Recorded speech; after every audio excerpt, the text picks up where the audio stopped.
kisahnya bisa bersekolah di Gading itu karena nilai di sekolah-sekolah Balikpapan nggak terima atau seperti apa ini? Saya sekedar ikut mereka aja. Tapi saya tidak pernah namanya nyicipin namanya rokok, namanya obat itu saya tidak pernah. Karena memang dari orang tua saya sendiri ngajarin boleh berteman ke siapa saja tapi tidak boleh sampai terpengaruh. Nah, sampai akhirnya saya bisa masuk ke dalam MTI. MTI, apa itu Ya, MTI Mas Chandra? MTI itu Media of Teaching Islam. Jadi saya meminta izin kepada orang tua untuk menikah muda. Sebenarnya tidak diizinkan.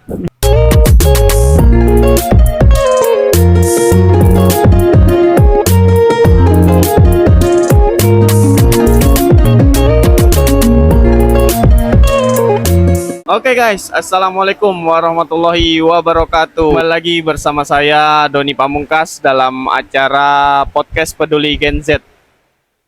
Podcast ini diselenggarakan dalam rangka untuk mengumpulkan para narasumber yang ingin berbagi pengalamannya, menceritakan kisah suksesnya, dan tentunya bertujuan untuk menjadi inspirasi bagi para generasi penerus. Bersama kita telah hadir Bro Chandra ya. Betul. Assalamualaikum. Waalaikumsalam. Selamat datang Bro Chandra di podcast Peduli Gen Z. Ya Mas Doni, selamat datang juga. Alhamdulillahi jazakallahu khairah Amin. telah mau berbagi pengalamannya nanti ya. Semoga Insyaallah. bisa menjadi manfaat dan kebarokahan buat para generus kita. Amin. Jadi Bro Chandra ini kelahiran tahun berapa nih? Saya kelahiran tahun 1996. Oh, kelahiran 96 ya. Berarti kalau sekarang usianya 28 tahun. 28 tahun. 28 betul. tahun ya, kurang lebih ya. Oke, dulu sekolah SD-nya di mana, Bro Chandra? Saya sekolah SD itu di Negeri 014 di dekatnya Polsek Balikpapan Selatan. Mungkin sekarang berubah ya karena setiap tahun atau itu nama Pemekaran Pemekaran kecamatan, SD. Pemekaran. Terus SMP-nya di mana, Bro Chandra? Kemudian SMP-nya saya lanjut di SMP 19, SMP Negeri 19 itu di Lemaru. Lemaru ya. Lemaru. Wah, Jadi padahal rumahnya di mana? rumahnya di Sepinggan. Rumahnya di Jadi saya Sepinggan. terbuang jauh ke sana. Tapi bukan masalah lah. Oke, SMP-nya di SMP 19 dekat pemakaman Muslim itu ya. Betul. Betul ya. Oke, kemudian lanjut sekolahnya. Kemudian lulus SMP saya melanjutkan ke sekolah Gading Mangu yang tempatnya di Jawa Timur. Wah. Di Jombang. Nama sekolahnya SMK Budi Utomo. SMK Budi Utomo SMK ya. Budi Utomo. Jurusan Jadi apa Bro Chandra di sana? saya jurusan audio video itu boarding school ya Mas Doni. Jadi boarding school itu sekolah sambil mondok saya. Jadi lulus dari SMP ke Budi Utomo, lulus di sana sambil mondok sambil sekolah. Berarti Bro Chandra ini santri juga ya? Alhamdulillah jadi anak santri. Anak santri juga ya, luar biasa. Santri rock and roll atau santri yang baik-baik aja nih? Ini saya santri yang baik-baik saja. Oke. Berapa tahun sambil sekolah sambil mondok?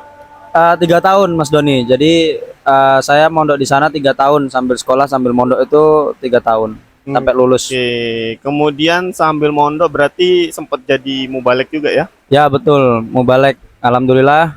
Jadi saya itu kan pas mondok di sana itu punya target. Jadi target saya pengen jadi mubalek, penyampai. Jadi alhamdulillah nggak sampai kelas 2 saya jadi mubalek. Habis itu kelas 2 ke kelas 3 saya fokus untuk sekolahnya. Gini, kisahnya bisa bersekolah di Gading itu karena nilai di sekolah-sekolah Balikpapan nggak terima atau seperti apa ini kisahnya? Kalau sekolah di Balikpapan insya Allah ada yang keterima. Cuman waktu itu ajakan. Ajakan Jadi kebetulan saya punya teman namanya Mas Sigit. Jadi itu kebetulan adiknya Mas Doni sendiri.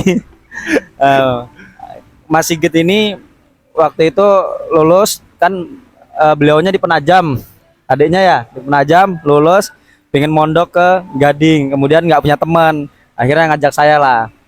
Nah dari situ saya izin ke orang tua, dibolehkan, akhirnya saya ikut lah. Jadi bukan karena nilainya yang tidak cukup Ya. untuk masuk sekolah negeri di Balikpapan, tapi memang ajakan pertama. Kemudian juga Di situ ternyata ada hikmahnya.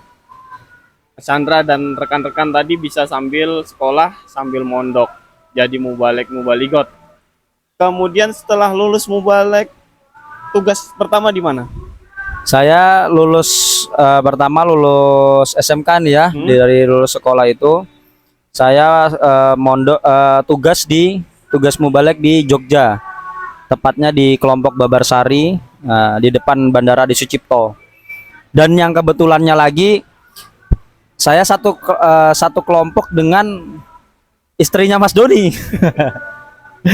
Jadi Mbak Anis. Nah, itu saya satu kelompok dengan Mbak Anis itu. Jadi tugas pertama di situ.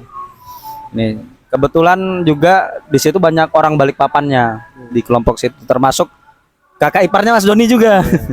Yaitu Mas Sofi. Nah, di situ alhamdulillah kita ketemu saudara-saudara dari Balikpapan seperti itu. Mantau di sana ya. Ya. Jadi ya itulah hikmahnya kita, banyak kemana saja itu ya, insya Allah banyak saudaranya, banyak kenalannya, dan ya banyak tempat jujuk gitu, insya Allah aman, terkendali semuanya. Oh ya Mas Doni, saya juga menyampaikan poin nih Mas Doni. Yes. Jadi saya itu waktu itu mondok di Gading itu juga pertolongan. Pertolongan. Jadi seandainya saya di Balikpapan itu saya nggak tahu, karena saya waktu itu juga pergaulan kan luar biasa ya di Balikpapan. Nah, kenakalan itu saya tuh Mas Doni, ikut-ikut teman saya itu merokok, teman saya itu ngobat gitu ya. Saya ikut kemana teman saya ini. Apa nih? Nah, itu saya nggak tahu itu namanya. Ya? Nah, itu yang saya tahu itu obatnya warnanya kuning kecil-kecil.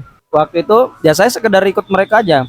Tapi saya tidak pernah namanya nyicipin namanya rokok, namanya obat itu saya tidak pernah. Karena memang dari orang tua saya sendiri ngajarin boleh berteman ke siapa saja tapi tidak boleh sampai terpengaruh. Nah, itu yang saya pegang teguh. Nah, setelah ke Gading ini alhamdulillah di sana bisa menambah kefahaman. Nah, sampai akhirnya saya bisa masuk ke dalam MTI. MTI, apa itu ya, MTI Mas Chandra? MTI itu Media of Teaching Islam. Jadi memang di pondok itu kamar spesial untuk bahasa Inggris. Jadi bahasa Inggris. Kita juga Quran itu disampaikan dengan dimaknain dengan bahasa Inggris. Nah, jadi tujuannya memang supaya bisa kita amal ma'ruf, ngajak gitu pada kebaikan sama orang-orang yang di luar sana, di luar negeri juga pingin tuh kita bisa mengajak ke mereka dengan cara seperti itu tadi. Jadi kita diajarin berbahasa Inggris, kemudian ada bahasa Arabnya juga, kemudian Al-Quran itu dimaknain, diartikan dengan bahasa Inggris sehingga kita bisa menerjemahkan ke orang-orang luar negeri. Oh, ya, luar biasa. Berarti ada dong ya teman-teman yang lulus mubalek mubaligot kemudian tugas ke luar negeri, ada ya? Oh iya, ada. Jadi teman saya sendiri itu ada sekitar 7 orang itu berangkat ke Australia, ada yang ke mana Singapura, seperti itu Mas Doni. Kebanyakan di Australia Mas Doni. Australia ya. Betul. Sampai saat ini Sampai saat ini masih komunikasi? Masih komunikasi. Alhamdulillah ya. Masih komunikasi. Oke. Mas Chandra ini salah satu generus Balikpapan yang nikah muda, teman-teman. Jadi nanti beliau akan cerita sendiri menikahnya usia berapa. Jadi saya menikah itu di usia 20 tahun. 20 tahun teman-teman. Jadi itu usia yang cukup muda ya. Artinya baru lulus sekitar 2 tahunan dari SMK, sempat tugas setahun ya, kurang lebih ya, setahun ya. Kemudian pulang dan minta nikah. Jadi alasan saya menikah muda itu waktu itu karena saya juga sudah merintis usaha waktu itu dari tahun 2016, usaha siomay. Saya sambil berjalan, terus saya juga mikir di waktu usia muda saya di sekolah itu, kemudian sampai lulus itu juga sudah ibaratnya sudah merasakan kepuasan. Seperti jalan-jalan, saya udah keliling Jawa Timur, keliling Jawa Barat sampai Bali. Nah, itu saya udah merasakan kepuasan di situ. Nggak, akhirnya saya meminta izin kepada orang tua untuk menikah muda. Sebenarnya tidak diizinkan. Sebenarnya tidak diizinkan karena masih terlalu muda. Tapi Menentang atau seperti tidak apa? tidak menentang. diizinkan ya? Jadi saya diajarin sama mubalek saya sebelumnya juga. eh, Pas saya tidak diizinkan itu saya curhat kepada mubalek saya. Terus beliau ngomong, kamu setiap sepertiga malam kamu berdoa menyebut nama orang tuamu agar supaya orang tuamu diluluhkan. Nah, Dihajatin. Orang jadi dihajatin. jadi waktu itu kebetulannya 3 hari saja Mas Doni. Setelah saya melakukan 3 hari berturut-turut itu doa malam, hari ketiganya, nah itu ibu saya kebetulan pas sholat malam juga. Pas sholat malam juga, jadi kita sama-sama sholat malam. Nah pas setelah Jadi kuat-kuatan doa ya. kuat-kuatan doa sepertinya, akhirnya saya waktu itu sudah selesai, kita sama-sama selesai. Saya ngomong kepada ibu saya lagi. Saya coba Bismillah, saya coba ngomong, saya kasih pengertian. Alhamdulillah malam itu juga saya langsung di ACC Mas Doni. Jadi ya alhamdulillah dari situ ini. Jadi bukti doa malam itu memang doa yang mustajab Mas Doni. Ya, gitu. Alhamdulillah langsung dilancarkan, langsung ke penghulu ya. Usia Iya, 20 tahun. Anak pertama pada saat itu usianya berapa itu? Anak pertama saya nikah Lahir- 2017, lahir anak pertama itu di 2017 juga Mas Doni, di bulan 2017 ya? 9 ya. Oh, Jadi ya, masih- menikah langsung waktu itu langsung diberi momongan. Oh, kan. Alhamdulillah Jos. titipan momongan. Jadi usia 20 tahun sudah punya anak satu Anak ya. satu betul. Sekarang anaknya berapa? Sekarang anak saya 3 Mas Doni. Sekarang anaknya 3. Alhamdulillah ini juga titipan ya, amanah dari Allah tentunya yang mesti dijaga gitu ya. Istri, anak,